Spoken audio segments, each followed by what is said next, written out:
Assalamualaikum warahmatullahi wabarakatuh. Marilah kita baca Fatihah. Semoga belajar pada hari ini mendapatkan ilmu yang bermanfaat dan berkah. Al-Fatihah.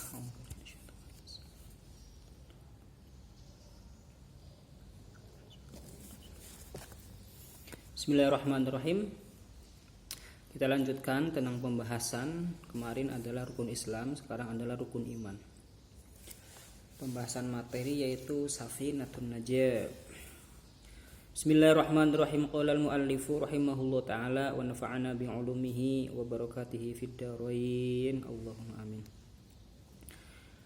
Faslun ay hadza faslun. Arkanul imani sittatun. Rukunnya iman itu ada 6. Apa sih yang disebut dengan rukun itu? Rukun adalah pondasi atau tiang.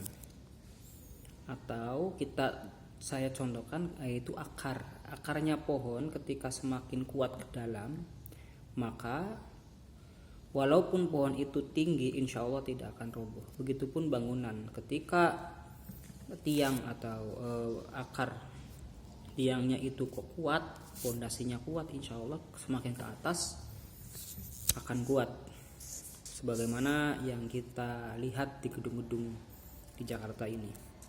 Itu namanya rukun. Nah, rukun itu harus kita tanamkan sekuat mungkin.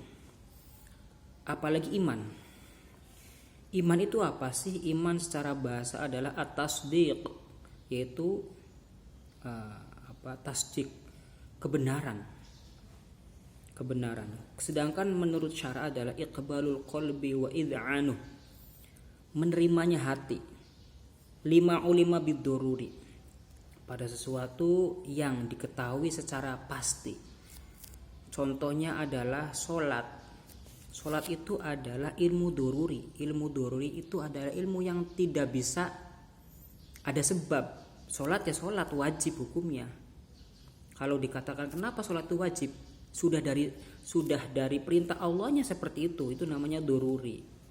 Nah, harus ketika ada ilmu yang bersifat dururi atau pasti, maka hati ini harus menerima dengan ajaran yang Nabi sampaikan kepada kita. Itu namanya iman. Nabi menyampaikan bahwasanya ada malaikat, ada hal-hal gaib seperti malaikat. Kita harus percaya. Ada Allah, kita harus percaya. Itu namanya iman. Nah, pondasi iman, pondasi percaya, tasdik au iqbalul qalbi, lima ulima bidururi, itu ada 6. Yang pertama, apa rukun iman itu? Antu'mina billah, mengimani, mempercayai adanya Allah. Bahwa adanya Allah itu ada sebelum apa-apanya ada di dunia ini. Allah sudah ada dahulu. Maka Allah mempunyai sifat wujud, mempunyai sifat qidam atau qadim, terdahulu. Buktinya Allah itu ada apa? Buktinya Allah itu ada adalah langit bumi. Kita nih manusia, langit bumi seisinya, itu adalah bukti adanya Allah. Kita harus memikirkan bukti-bukti adanya Allah itu, yaitu seperti langit bumi. Jangan kita memikirkan Allah itu di mana, Allah sekarang lagi ngapain, Allah sekarang lagi apa. Jangan seperti itu. Ketika orang memikirkan Allah itu sedang apa dan bagaimana, bisa-bisa kita nanti keluar dari Islam. Maka dalam sebuah hadis mengatakan tafakkaru fil khalqi wala tafakkaru fil khaliq. Berpikirlah pada penciptaan Allah, jangan berpikir pada siapa yang menciptakan.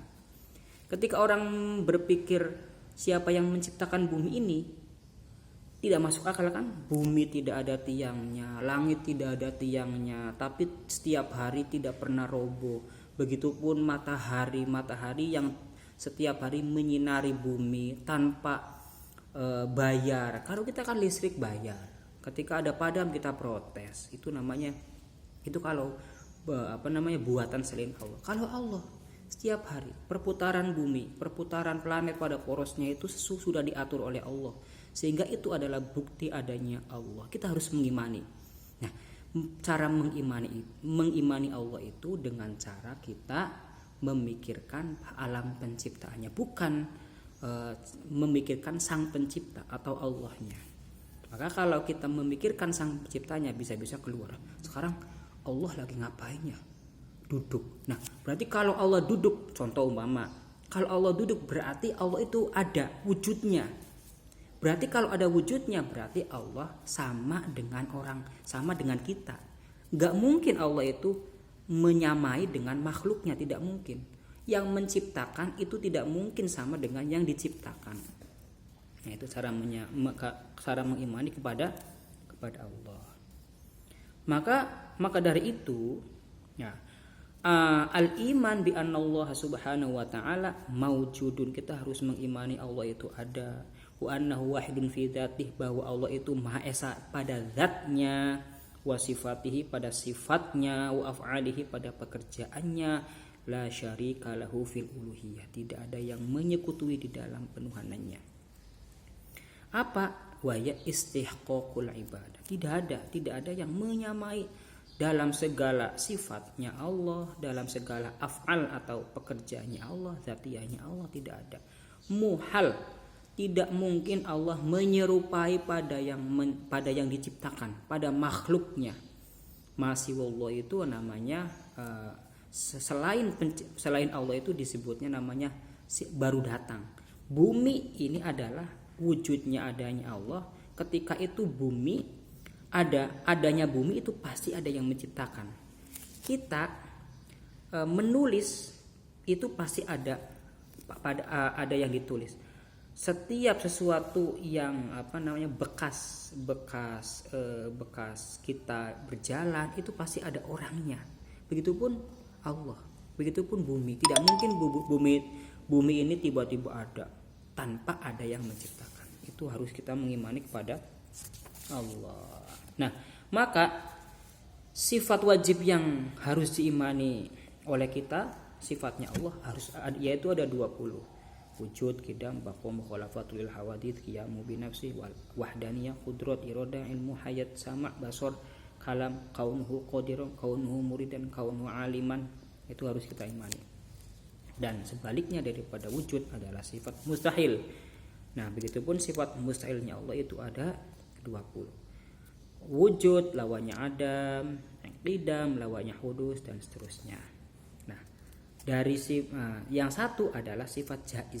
Sifat jaiz ini yang sebagaimana saya terangkan kemarin, sifat jaiz ini sifat kebolehan Allah mau menciptakan atau tidak, itu adalah sifat jaiz, sifat yang memungkinkan bagi Allah. Allah mau menciptakan surga, ya terserah Allah, tidak mengurangi sifat ketuhanannya Allah, tidak mengurangi. Allah pun tidak menciptakan surga dan neraka pun tidak mengurangi sifat ketuhanannya Allah. Nah, apa sifat jaiz itu? Fi'lu kulli mumkin aw tarku, melakukan sesuatu yang mungkin atau meninggalkannya, sebagaimana yang saya tadi contohkan. Itu namanya sifat jaiz. Nah, sifat wajib dan mustahil dan jaiz yang ada 40 itu harus diketahui oleh orang Islam. Sebagaimana yang kita kalau sholawatan di kampung itu Allah wujud, qidam, baqa, mukhalafatul hawadits, dan seterusnya. Yaitu cara supaya cara menghafal supaya sifat wajib itu hafal. Yang kedua adalah kita harus beriman kepada malaikatnya Allah. Malaikat itu hal gaib. Mana malaikat? Pasti Allah mempunyai malaikat. Nah, kenapa Allah itu butuh malaikat? Padahal ketika Allah mau menciptakan, mau memberi wahyu, kenapa tidak Allah saja yang langsung memberi wahyu? Ini supaya untuk pembelajaran kepada kita bahwa kita sebagai manusia pun adalah makhluk sosial yang saling membutuhkan satu dengan yang lainnya. Bukannya Allah itu membutuhkan, enggak, Allah tidak butuh sama sekali malaikat, tidak.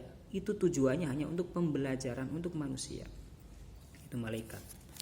Nah, malaikat itu apa? Ajsamun nauroniyatun, yaitu jisim atau malaikat yang diciptakan dari nur, dari cahaya. Itu namanya malaikat. Baik, Nana, mungkin sampai sini dulu ya, karena sudah 10 menit. Yang penting kalian silahkan disimak dan tolong perhatikan, dan mudah-mudahan apa yang saya buat video ini kalian simak dan perhatikan, manfaat dan berkah. Baik, cukup sekian dari saya. Kita baca alhamdulillah. Assalamualaikum warahmatullahi wabarakatuh.